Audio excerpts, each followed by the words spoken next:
Thank you very much, Walal and merci.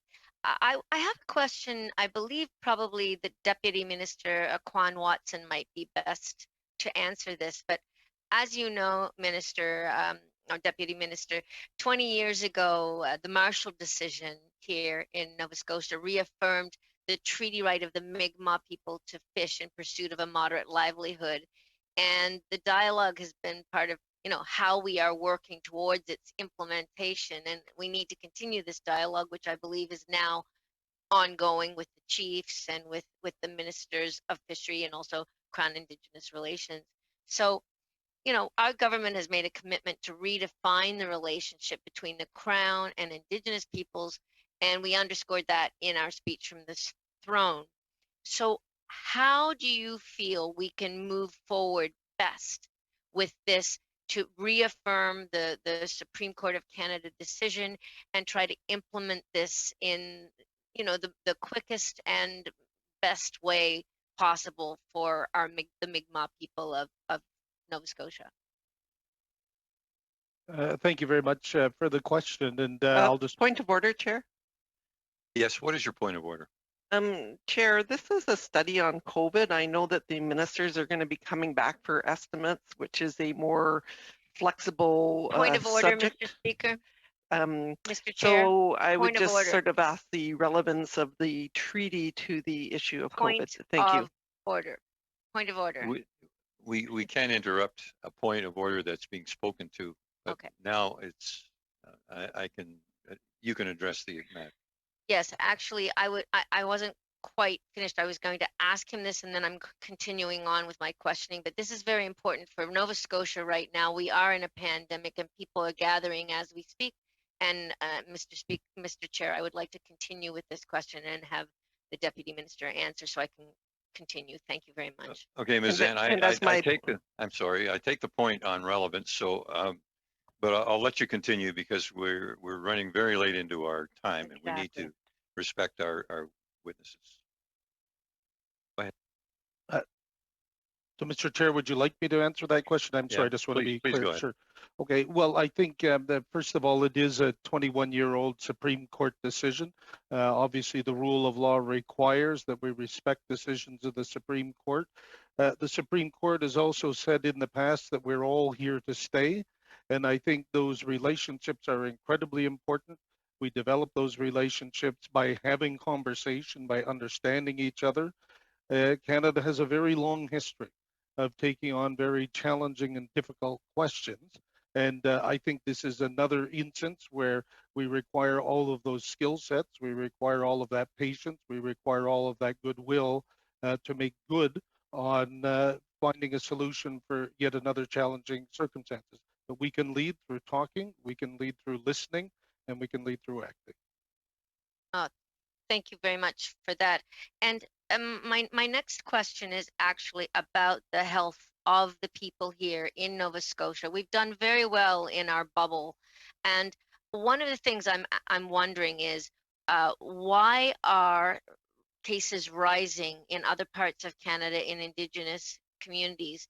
And what is it that we are doing differently here in Atlantic Canada? Would anybody like to try and respond to that? That's something that's working. Maybe I'll start and then I'll turn it over to Dr. Wong. I think what I would say is obviously we are paying very close attention to what's happening in the rise in cases. I think that the nimbleness and the outreach that was done at the early onset of COVID and the constant communications with communities puts us in a good position to be able to respond, to be able to be nimble as a department, and really think about the unique and innovative ways that we can help communities. I think that obviously the Atlantic bubble has contained the case count to a certain extent. We are seeing numbers rise, as you noted. Ms. Fox, could I ask you, just lowers your mic a little bit. There's a bit of raspiness to it. Just bring it down. That's fine. Is that a little bit better? Okay, thank you. But I'll turn it over to Dr. Wong to talk a little bit more about the state of affairs in Atlantic Canada. Thank you. Thank you so much, Deputy. Yes, indeed. And when we look at the Atlantic bubble, the ability of the communities to be able to keep physical distancing, avoiding crowds, and wearing non-medical masks when distancing is not possible, and practicing hand hygiene and respiratory hygienes, and staying home when they are sick. All of those things are just examples, of what the Atlantic communities, First Nations communities, are able to actually do. And when we look at some of the recent examples, both in non-Indigenous and in Indigenous communities, First Nation, Métis, and Inuit, you see that when some individuals let their guards down and participate in gatherings of 300 people in rallies, for example. That's and without wearing masks and with no physical distancing. That's when you actually get those virus, unfortunately. Thank you. Well, thank you very much for that. Thank you very much, Walalan. And I am on the unceded territory of the Mi'kmaq, the people of the dawn here in Nova Scotia. I'd first like to acknowledge that thank you very much for acknowledging the importance of the terrible residential schools that were so burdensome to so many First Nations people. This summer, the Shubenacadie School has been made a national site so that we do not forget what happened there. And I have to say that so many Mi'kmaq people suffered, and it becomes then, of course, generational trauma and suffering that goes through all the families. And I think that this is a very important step towards truth and reconciliation, and coming together to accept and take responsibility for what the Crown has done in the past and what we don't want to do in the future.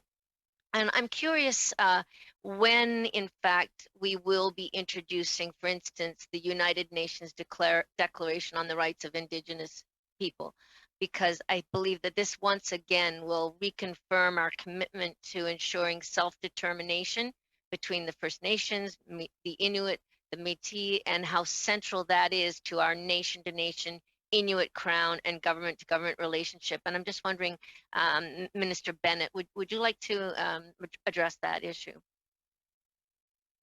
Thanks very much. And I really do believe that the tabling of the UN Declaration on the Rights of Indigenous People and the legislation that will have as a floor the bill that passed through the House of Commons, Romeo Saganash's bill, and got unfortunately held up in the Senate, that we will be able to table that this fall. Minister Lametti is just finishing the engagements that are necessary to do that in the Technical Advisory Committee, and we look forward to do that. But I think, as you know, that the UN Declaration was part of Bill C-91 on languages, part of C-92 on child and family, that we are already acknowledging that how important that declaration is for us to be able to move forward and seeing and explain to people that the UN Declaration is not scary. This is the way forward for certainty. Well, I really appreciate hearing that, Minister. I think it's so important. And in my discussions with Mi'kmaq people here, we are all very keen to see that happen, and we believe it is the right way to go. You know, here in Nova Scotia and throughout the Atlantic, I believe the First Nations have proven really time and again the power of partnership through initiatives. And I'm thinking about the Atlantic First Nations Health Partnership, for instance. And I am very encouraged by the strong First Nation engagement in this co-management structure that's enabling them to improve their community's health. One issue that I do find keeps coming up, though, is mental health and people who are struggling with mental health. Of course, this will also involve things like addictions, but it also involves depression, anxiety, suicidal, cutting, these kinds of things. And I keep hearing from a number of people in my community that when they go to the hospital, sometimes they're just sent home, no matter how many times they cry out for help. One young man was sent home with some sleeping pills a couple of years ago, and he committed suicide. He hung himself. And it's just so sad. He was a firefighter, First Nations firefighter, and he was also like a champion kickboxer. So what can we do to help, and what are we doing to help with mental health issues and supports for Indigenous peoples across Canada? Who would like to answer that? Well, in a minute. be glad in a minute. I would like to take much more time to do this question service because as I mentioned in introduction, this is the hidden face of this pandemic, and it is something that existed well before. It is why our department has invested $425 million annually for community-based led services to address the needs of First Nations and Inuit as well. But recognizing what COVID has sort of laid bare is this hidden face of the pandemic, which if you look at BC and the overdoses, a disproportionate number of which have affected Indigenous communities, we know that there is something that needs to be addressed in partnership with provinces, obviously, particularly with those that are shying away from harm reduction models, which is extremely alarming. It is why, obviously, in August we announced another $82.5 million to address over the next 6 months of the pandemic, and we will be there every step of the way if more supports are needed. We will not be able to quantify the impact of this for a very long time, as you know, as it manifests itself over time. But I do appreciate this important question and your advocacy on this, Lenore. Thanks, Minister. Thank you, Lenore. And Wolalan. now we go